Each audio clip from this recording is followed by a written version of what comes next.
it's important sometimes to be able to calculate the greatest value that a function can take and the least value it will take over a certain domain.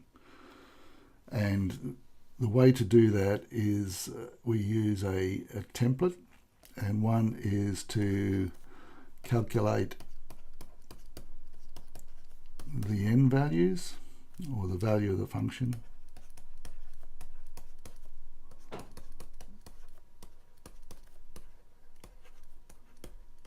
and the n values are the values that are dictated by the domain. So we're going to calculate the value of the function at, in this case, -2 and +3. Then our second step is to find turning points. So we use dy dx, and when dy dx equals 0, we know we have a turning point. If we find that we have a turning point in the domain between -2 and 3, then we calculate the value of the function at that turning point. Find turning points over the domain, and calculate values of the function at those turning points.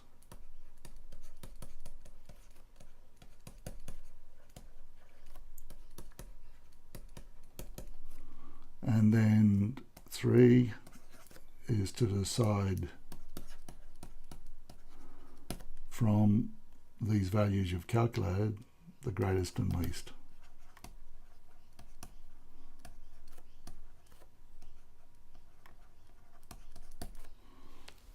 Okay, so we three-step process: calculate the n values, then find turning points, use dy dx. When dy dx is 0, we have turning points. And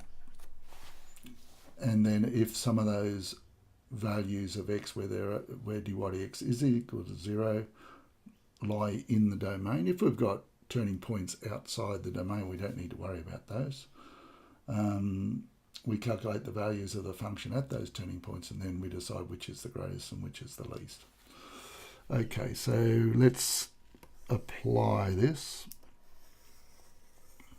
So step 1, calculate the value of the function. So we've got from -2 to 3, so we need to calculate f of -2.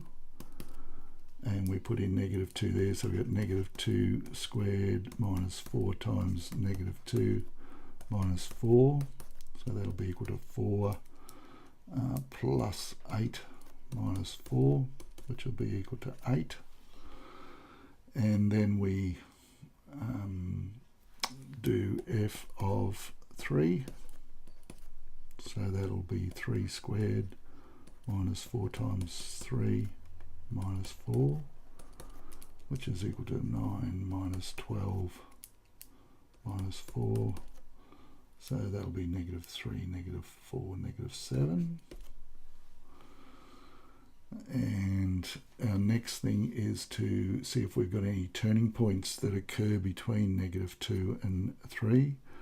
So turning points, so this is step number 2, TPs, turning points, when dy dx equals 0. So dy dx, the derivative is equal to 2x minus 4.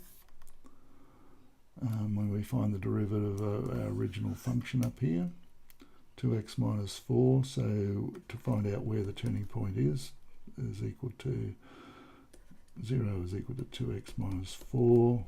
Bring the minus 4 over, 4 equals 2x, divide both sides by 2, and we get 2 equals x. So at x equals 2, we have a turning point. So it's important to calculate what the function is doing, or what the value of the function is at that turning point, because 2 lies between -2 and 3.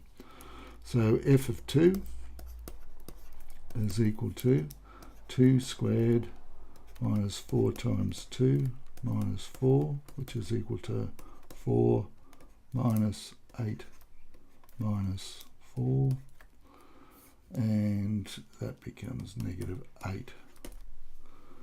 So now we've got 3 values to look at.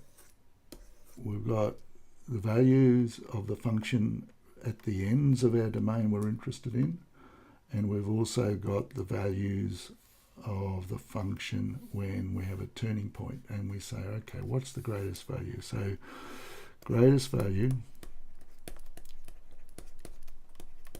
of the function is positive 8 up here.